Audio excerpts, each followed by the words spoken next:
নমস্কার বন্ধুরা, তোমরা সবাই কেমন আছো? আশা করি সবাই ভালো আছো।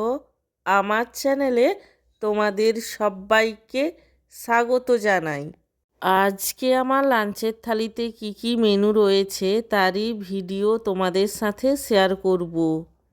আজকে আমার লাঞ্চের থালিতে রয়েছে গরম গরম সাদা ভাত, তার সঙ্গে রয়েছে মাছের ডিমের বড়া ভাজা, আলু সেদ্ধ মাখা।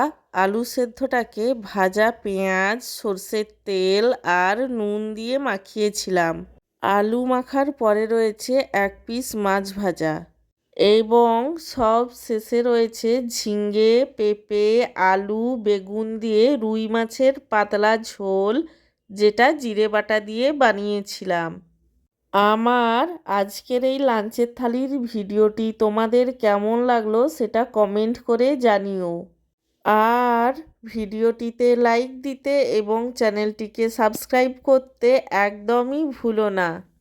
সব শেষে তোমাদের সবাইকে জানাই আমার তরফ থেকে অসংখ্য ধন্যবাদ ভিডিওটি দেখার জন্য।